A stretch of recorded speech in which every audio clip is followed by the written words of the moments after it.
Right right right Uday Uday Congress నుంచి బాజీ గారు, నమస్కారం అండి. పార్టీ నేతలు అంతా బాగానే ఉంటారు, కానీ ఈ కక్షలు కార్పణం వల్ల మొత్తం లాస్ అయ్యేదైతే మొత్తం ఖచ్చితంగా ఆ చిన్న స్థాయి కార్యకర్తలు అనుకుంటా, వాళ్ళ కుటుంబాలే నష్టమైపోతున్నారు అనుకుంటా. నేతలంతా కూడా సేఫే అనుకుంటున్నాను. అసలు ఈ సంస్కృతిని ఎండ్ చేయాల్సిన అవసరం ఉందా లేదా?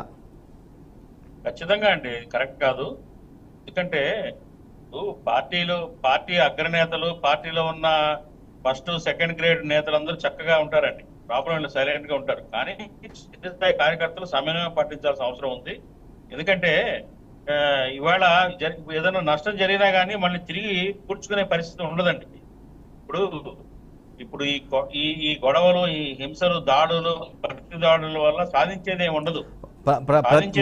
వీటిని ఇప్పుడు జరుగుతున్నా ఆఫ్ కోర్స్ బాజీ గారు రెండు మూడు రోజులుగా జరుగుతున్నటువంటి ఇవి ప్రతీకార దాడులు అనుకోవచ్చా, లేదంటే ఎత్తుకు పై ఎత్తులాగా దెబ్బకు దెబ్బలాగానే చూడాల్సిన అవసరం ఉందా, లేదంటే వాళ్ళ వ్యక్తిగతంగా ఏదైనా రైవల్రీ జరిగి కొట్టుకున్నారనుకోవాలా?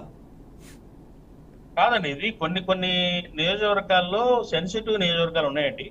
అక్కడ ఏంటంటే డి అనే పరిస్థితులు నెలకొని ఉన్నాయి. ఇప్పుడు ఓడిపోయారు అన్న ఒక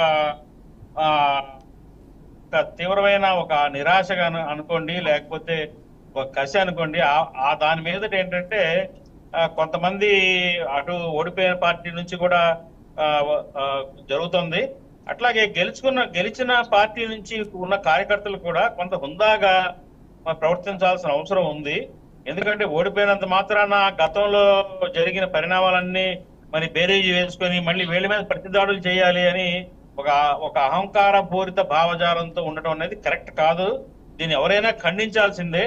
కారణం ఏంటంటే ఇప్పుడు గెలుపు ఓటములు రాజకీయాల్లో బాజీ గారు 2019 నుంచి 24 మధ్యలో, అంటే మొన్నటి వరకు ఈ దాడులు ఫ్రెష్గా దాడులు జరిగేంత వరకు కూడా ఆ మధ్యలో ఏం జరిగిందో మీరు చూశారు. అక్కడ ఆ పీరియడ్లో టీడీపీ శ్రేణులపై దాడులు జరిగాయా లేవా? మీరు ఒక పొలిటీషియన్ గా ఉన్నారు, మీరు ఒక పార్టీని రిప్రజెంట్ చేస్తూ ఉన్నారు. జరిగినాయండి, ఖచ్చితంగా జరిగినాయి. కాకపోతే ఇక్కడ ప్రాబ్లం ఏంటంటే గతంలో దాడులు జరిగినాయి కాబట్టి ప్రతి దాడులు చేయాలన్న ఒక వాదనని మనం సమర్థించలేము. ఎగ్జాక్ట్లీ. ఎందుకంటే వాళ్ళు తప్పు చేశారు కాబట్టి ఇవాళ మనం కూడా అదే బంధాలు వెళ్ళటం అనేది కరెక్ట్ కాదనేది నా అభిప్రాయం. ఎందుకంటే కొంత సమయం పాటించాలి, హుందాగా వ్యవహరించాల్సిన అవసరం ఉంది.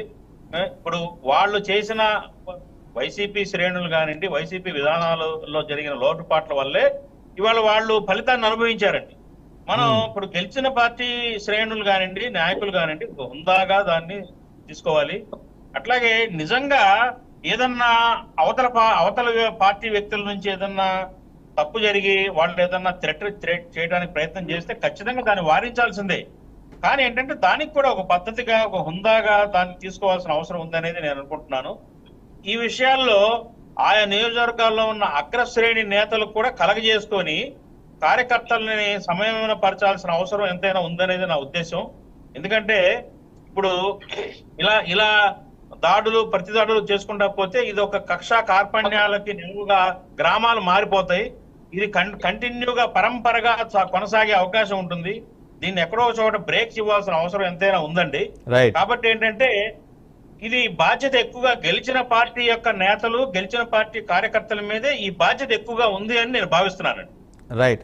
లక్ష్మణ్ గారు సిద్ధంగా ఉన్నారు, ప్రముఖ విశ్లేషకులు. లక్ష్మణ్ గారు, గెలిచిన పార్టీ ఏదైనా పార్టీ అంటే ప్రభుత్వం మారిన తర్వాత అధికారంలోకి వచ్చిన పార్టీ చెందిన నేతలు కానీ కార్యకర్తలు కానీ కొంత హైపర్బోల్గా వ్యవహరిస్తూ ఉంటారు, ప్రత్యర్థులను కొట్టాలని ఒక భావంతో ఉంటూ ఉంటారు. వీటి వల్ల అల్టిమేట్గా నష్టపోయేది అయితే